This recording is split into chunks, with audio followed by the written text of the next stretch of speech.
Hello, कैसे हैं आप सब। मैं आपका मेंटर और आप देख रहे हैं लर्निंग विदाउट रूल्स का एक नया और फ्रेश सेशन। आज यहाँ पर फिर से शाम वाली एपिसोड बात एसएससी प्रीवियस ईयर की, और प्रीवियस ईयर में आज हम एरर स्पॉटिंग, जिसके 13 एपिसोड मैंने पहले रखे हैं आपके सामने, 14वें एपिसोड अगले 15 क्वेश्चन के साथ हम आपके सामने उपस्थित हुए हैं। और अब यहाँ से हर एक तरह का क्वेश्चन, चाहे वो रीडिंग कॉम्प्रिहेंशन का हो, क्लोज टेस्ट का हो, एरर स्पॉटिंग का हो, वो हम एक एक करके बारी बारी से आपके सामने रखेंगे। और इसमें जो भी सेंटेंस अरेंजमेंट है और भी पॉसिबल पैटर्न्स जितने होंगे, हम धीरे धीरे उसको ऐड करते जाएंगे और आपको प्रैक्टिस करवाने की भरपूर कोशिश करेंगे। तो आज हम यहां पर लेकर के उपस्थित हुए हैं एरर स्पॉटिंग एसएससी का जो प्रीवियस ईयर है उसका 14वां एपिसोड, और क्वेश्चन 15 होंगे। तो चलिए सेशन को शुरू करते हैं। लेकिन उससे पहले जो लोग इस चैनल पर नए हैं और वैसे पुराने लोग जिन्होंने अब तक चैनल को सब्सक्राइब नहीं किया है, प्लीज सब्सक्राइब कर लीजिए। बेल आइकन प्रेस करके नोटिफिकेशन कॉल पर रखना नहीं भूलेगा, ताकि आज जो वीडियो अपलोड हो उसकी सूचना आपको मिले और कोई भी सेशन मिस ना हो। लाइक और शेयर करने में कंजूसी नहीं कीजिएगा। साथ में सेशन के दौरान अगर मन में कोई बात रह जाए तो कमेंट में लिख करके साझा जरूर कीजिएगा। चलिए सेशन की शुरुआत करते हैं।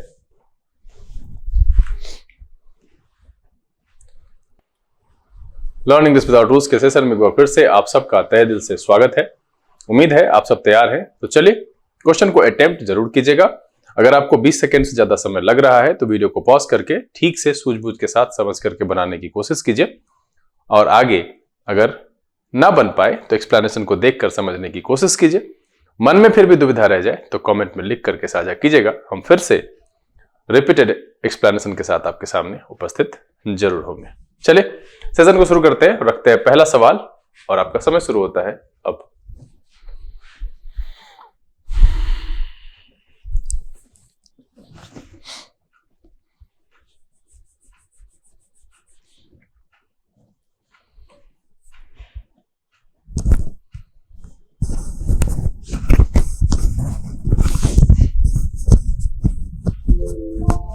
चलिए समय समाप्त हो चुका है और उम्मीद है कि इसको आपने बना लिया होगा। मैंने पढ़ाया था और आप सबने पढ़ा होगा एज इफ और एज दो क्या होता है। एज इफ और एज दो ये इमेजिनेशन को शो करने के लिए यूज होता है, और इसके साथ पास्ट सब्जंक्टिव का यूज होता है। सब्जंक्टिव का यूज किया जाता है।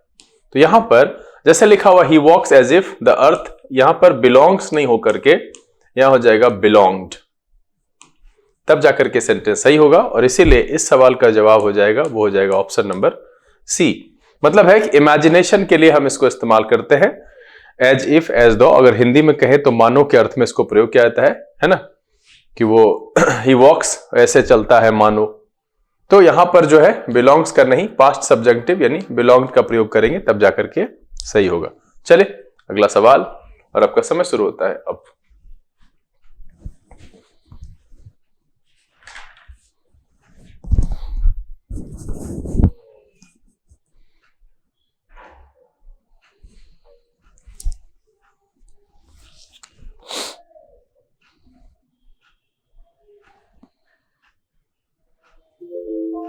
चलिए समय समाप्त हो चुका है। कह रहा था clerk was not intimidated his boss bullying. Bullying यहां पर कोई भी गड़बड़ी नहीं, clerk was not intimidated. Obviously यहां पर वॉज लगा है, इसके साथ पास्ट पार्टिसिपल का प्रयोग किया गया है, कोई भी गड़बड़ी नहीं है। पैसिव में है बाय हिज बॉस बुलिंग, तो यहां पर कोई गड़बड़ी नहीं है। इसलिए इस सवाल का जवाब है वो है ऑप्शन नंबर डी, यानी कि नो एरर, बुलिंग। चलिए अगला सवाल और आपका समय शुरू होता है अब।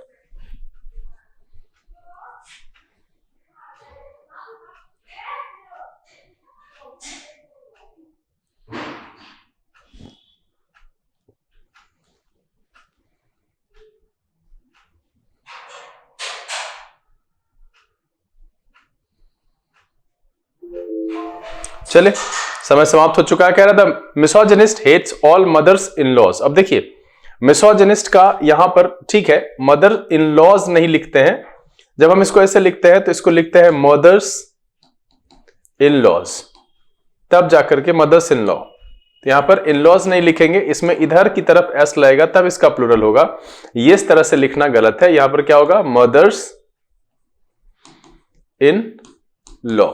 इसलिए इस सवाल का जवाब जो हो जाएगा वो हो जाएगा ऑप्शन नंबर बी। इससे आसान आपको क्या पूछेगा, ना उनका सवाल है। अगर इस सब में परेशानी है तो आराम से किसी भी बेसिक लेवल के किताब में जाइए, वहां पर आपको मिल जाएगा किसको सिंगुलर कैसे बनाते हैं, प्लूरल कैसे बनाते हैं। और मुझे नहीं लगता है कि इसमें भी अब आप सबको परेशानी है, जबकि आप कॉम्पिटिशन की तैयारी कर रहे हैं। और अगर है तो कोई बात नहीं है, परेशान होने की जरूरत नहीं है, उसको सुधारने की कोशिश कीजिए। चले अगला सवाल, और आपका समय शुरू होता है अब।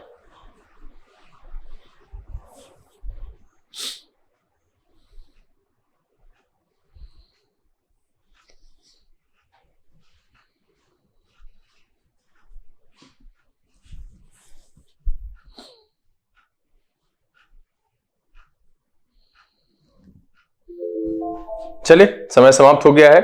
अब देखिए कह रहा है how to solve the problems. अब देखिए ये जो डेफिनेट आर्टिकल है ना द, इसका प्रयोग हम प्लूरल के साथ नहीं करते हैं तब तक जब तक कि कोई स्पेसिफिक केस ना हो। मतलब है कि अगर स्पेसिफिक केस है तब प्लूरल का इस्तेमाल होगा, नहीं तो नहीं होगा। तो इसमें क्या मतलब ये है कि ये जो आर्टिकल है डेफिनेट आर्टिकल द, इसको हम जो है किसी स्पेसिफिक केस के लिए ही जो है प्लूरल के साथ प्रयोग करते हैं, अदरवाइज नहीं करते हैं। तो यहां पर सीधा how to solve the problems is the main concern of the organisers, और यहां पर कोई प्रॉब्लम स्पेसिफिक नहीं है। तो आप तो या तो ऐसे कर लो कि हाउ टू सॉल्व द हटा लो, या नहीं तो इसमें से एस हटा लो कि how to solve the problem, यानी तो हाउ टू सॉल्व प्रॉब्लम्स। ठीक है, यहां सिंपल सा है, तो इसलिए सवाल का जवाब क्या हो जाएगा, ऑप्शन नंबर ए। मैंने क्या कहा कि डेफिनेट आर्टिकल ए का प्रयोग तब तक प्लूरल से पहले नहीं करते हैं जब तक कि कोई स्पेसिफिक चर्चा नहीं की गई हो। और यहां पर जो है वो एक जनरल प्रॉब्लम सॉल्यूशन की बात की जा रही है, इसलिए या तो सीधा सीधा आराम से द हटा लीजिए, या नहीं तो फिर प्रॉब्लम में से एस हटा लीजिए। दोनों स्थिति में सही हो जाएगा। आंसर क्या हो जाएगा, ऑप्शन नंबर ए। चले अगला सवाल, और आपका समय शुरू होता है अब।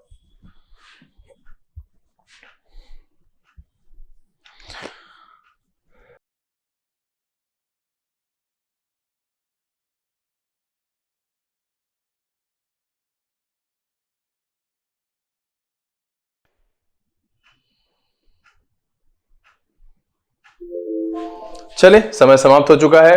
कह रहा है we requested the watchman to clean up the basement so that the children might have enough space to play. अब देखिए यहां पर वॉचमैन, यहां पर रिक्वेस्ट नहीं लग रहा है, या तो हम यहां पर ऑर्डर लगा सकते हैं, ठीक है, या यहां पर आस्ट लगा सकते हैं। इस तरीके का जो है ना वो सवाल यहां रिक्वेस्टेड के साथ तो लगाना उचित नहीं है, इसलिए इसमें जो गड़बड़ी है वो रिक्वेस्टेड को हटा करके ऑर्डर या आस्ट में चेंज करेंगे, और इसका भी जवाब क्या हो जाएगा, ए। अब देखिए ये अंडरस्टैंडिंग वाला है, ये आपको समझने की जरूरत है कि इसमें क्या बदलना है। जब कह रहा है we ordered the watchman to clean up the basement, तो मीनिंग जाकर के इसका सटीक एक्सप्रेस होगा, तो आप रिक्वेस्टेड को हटा, क्योंकि रिक्वेस्ट वाला सेंटेंस है ही नहीं, ठीक है। वो ऐसा ऑर्डर किया है ताकि बच्चे खेल सके ठीक से, उनको ज्यादा स्पेस मिल सके। तो सिंपल सी कहानी यहां पर है कि ऑर्डर्ड या आस्क्ड यहां अप्रोप्रिएट है, रिक्वेस्टेड नहीं, इसलिए सवाल का जवाब क्या हो जाएगा, ए। चले अगला सवाल, और आपका समय शुरू होता है अब।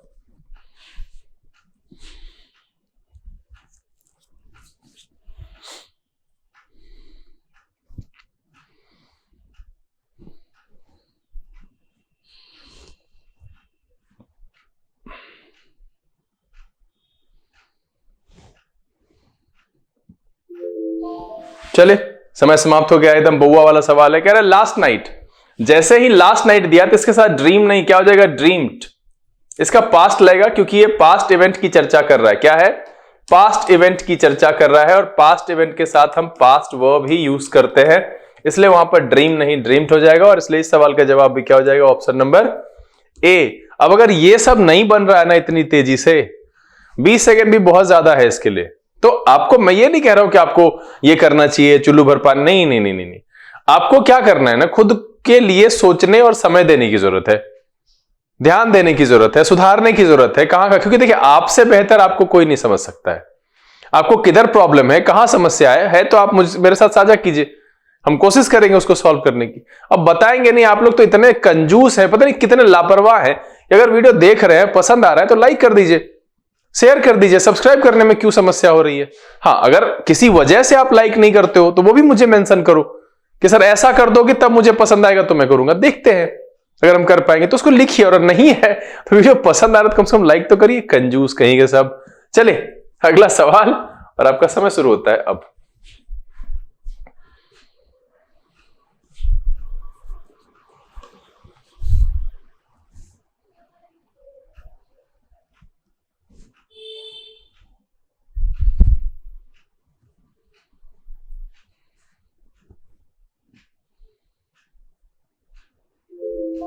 चले, समय समाप्त हो चुका है। क्या अगर as soon as the lion saw the deer he began to run after it. यहां पर कोई भी गड़बड़ी नहीं, कह रहा as soon as the lion saw the deer he began to run after it. बिल्कुल कोई गड़बड़ी नहीं है, इसलिए सवाल का जवाब है नो एरर। और ऑप्शन क्या है? डी, पास्ट की कहानी है, पास्ट में मेंशन है, कोई गड़बड़ी नहीं है। चले अगला सवाल और आपका समय शुरू होता है अब।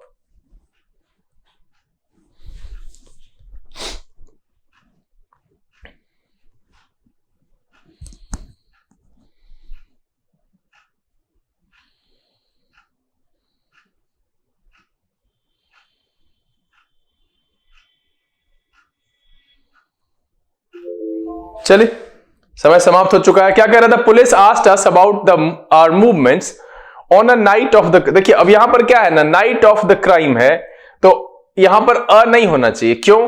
क्योंकि यहां पर स्पेसिफिक बात हो रही है, किसी स्पेसिफिक रात की बात हो रही है। तो मैंने कहा है कि स्पेसिफिक यानी इन द सेंस डेफिनिट, तो जैसे ही कोई सिचुएशन डेफिनिट होता है तो उसके साथ हम द का प्रयोग करते हैं। कहीं पर भी अनसर्टेन और अननोन बात है तो उसके लिए हम ए या एन का प्रयोग करते हैं। तो यहां पर से अ हटा करके सीधा सीधा द लगाइए, और इसलिए इस सवाल का जवाब क्या हो जाएगा? Option number C. क्या हो जाएगा? The police asked us about our movements on the night of the crime. तब जाकर के ये सही हो जाएगा। चले अगला सवाल और आपका समय शुरू होता है अब।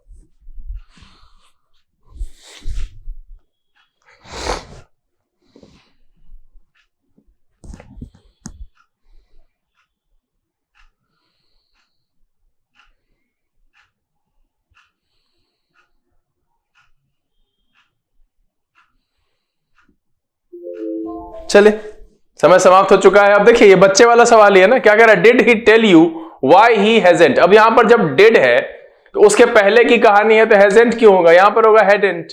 मैंने वो पढ़ाया था ना पेयर 3 वाला। पेयर 3 में मैंने आपको बताया है, क्लास के दौरान भी बताया है कि दो घटनाएं होती है पास्ट की।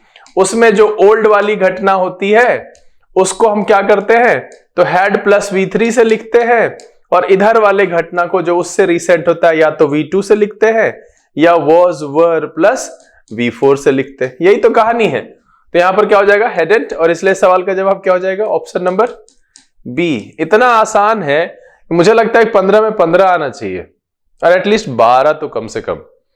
आप लोग ना नंबर नहीं लिखते हैं कमेंट में, लिखिए अपना अंक कितना आया, उससे कोई इज्जत जाती आती नहीं है बॉस। इन्वॉल्व होइए, बनाइए, पूछिए। मेरे से जितनी मेहनत करवानी है करवा लो, इन्वॉल्व हो गए तब तो करेंगे।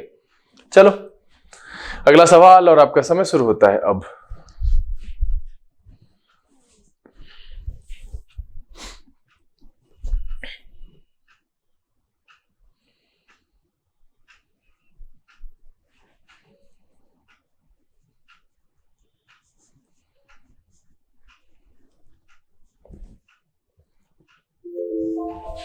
चले समय समाप्त हो जाएगा। It was a pleasant 4 hours drive from Pune to Nasik. अब देखिए यहां पर ना ये गड़बड़ है, ये ध्यान रखिएगा कि अगर हम दो वर्ड को मिलाते हैं और बनाते हैं कंपाउंड एडजेक्टिव। क्या बनाते हैं? Compound adjective.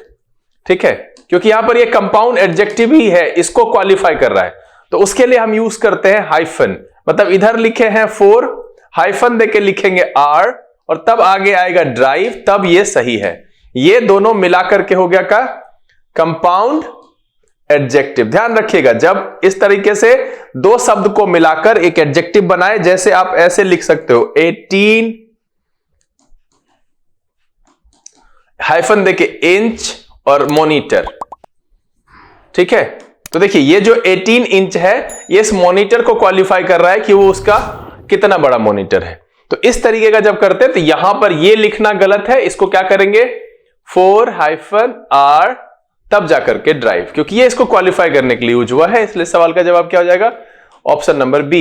ध्यान रखिएगा, मजेदार जानकारी है कि अगर दो शब्द को मिलाकर के हम कंपाउंड एडजेक्टिव बनाते हैं तो उस दौरान हम दोनों के बीच में हाइफन यूज करते हैं। अगला जो शब्द होता है उसको प्लूरल नहीं लिखते हैं, 4 hours नहीं 4R। ठीक है, जैसे 18 इंच मॉनिटर। चलिए अगला सवाल और आपका समय शुरू होता है अब।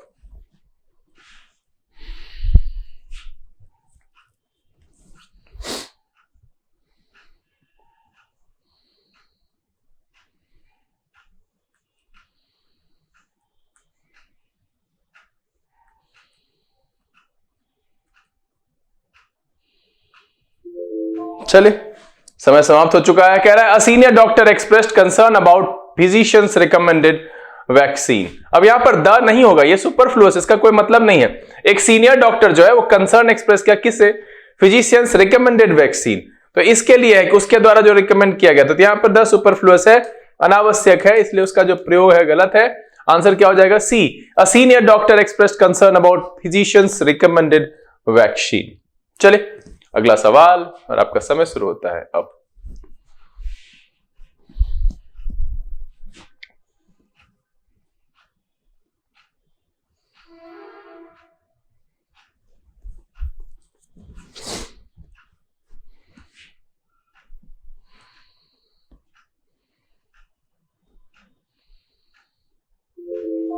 चलिए इससे ज्यादा आसान सवाल और बच्चे वाला सवाल तो पूछता नहीं है।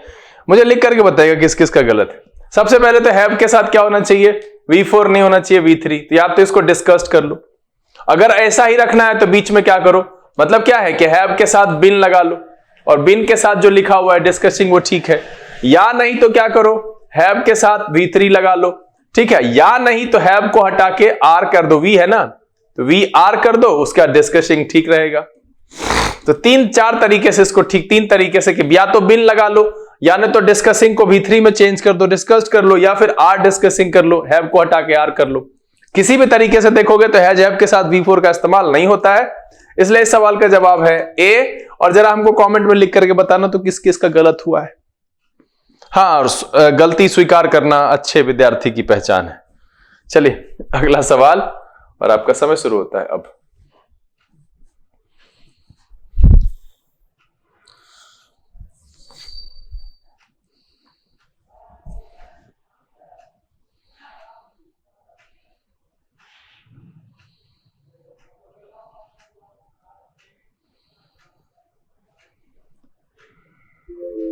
चलिए समय समाप्त हो चुका है। क्या कह रहा है? Children enjoy listening to ghost stories specially on. यहां पर देखिए फिर से डेफिनेट है, स्पेसिफिक बात की चर्चा हुई है। किस रात की हो रही है? स्पेसिफिक नाइट की चर्चा हो रही है, यानी कि ये डेफिनेट आर्टिकल यहां पर यूज होना चाहिए। क्या होना चाहिए? डेफिनेट, यानी कि हम द का प्रयोग करेंगे तो क्या हो जाएगा? ऑन द हैलोवीन नाइट, तब जाकर के सही होगा। इसलिए इस सवाल का जवाब क्या हो जाएगा? Option number C. ध्यान रखना है कि कोई भी चीज अगर अनसर्टेन है, अननोन है, तो उसके लिए ए या एन इस्तेमाल करते हैं। कोई भी चीज अगर निश्चित है तो हम उसके लिए द का इस्तेमाल करते हैं। इसके लिए नियम याद करते हो ना, स्कूल के साथ ऐसा नहीं। अगर हम स्कूल पढ़ने जा रहे हैं तो वो एक उसका जनरल केस है, लेकिन हम स्कूल में कोई काम करने जा रहे हैं, किसी से मिलने जा रहे हैं, तो वो एक स्पेसिफिक कहानी आती है, तो फिर उसके बाद वहां पे द लगता है। अगर हम मंदिर पूजा करने जा रहे हैं तो वो उसका जनरल काम है, लेकिन मंदिर में हम उसकी पुताई करने जा रहे हैं, उसकी सफाई करवाने जा रहे हैं, किसी से मिलने जा रहे हैं, कुछ और काम से जा रहे हैं, तो फिर वहां पर द का प्रयोग करेंगे। मतलब यह है कि ध्यान ये देना है कि स्पेसिफिक घटना है तो द लगाएंगे, नॉर्मल है तो ए या एन लगाएंगे। चलिए आज के सेशन का सेकंड लास्ट क्वेश्चन है और आपका समय शुरू होता है अब।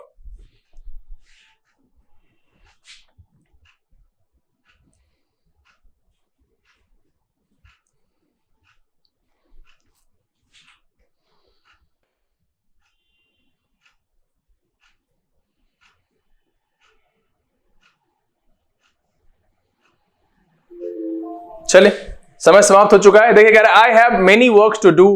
अब ये बहुत आसान सा है। यहां पर जो मेनी है इसका इस्तेमाल हम तो काउंटेबल के साथ करते हैं, ठीक है। और कहां करते हैं? इंटेरोगेटिव में करते हैं, या नहीं तो क्या करते हैं? निगेटिव में करते हैं। तो अच्छा उपाय क्या है कि हम इसको यहां से हटाएं और इसको करें मच वर्क।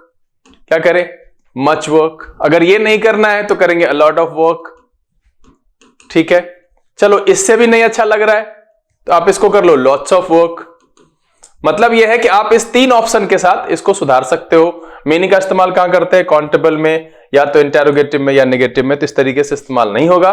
इसलिए सवाल का जवाब क्या हो जाएगा? Option number C. चलिए सेशन का आखिरी सवाल और आपका समय शुरू होता है अब।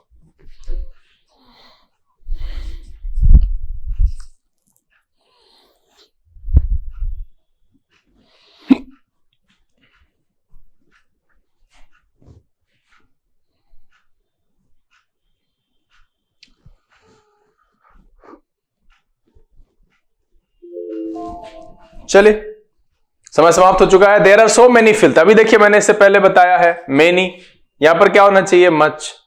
मेनी का प्रयोग नहीं होगा क्योंकि ये गिनती वाली चीज है नहीं। सीधा सीधा आसान सा जवाब है। सवाल क्या है? Option answer A. याद आया? समझ में आया? अभी पीछे बताया मैंने।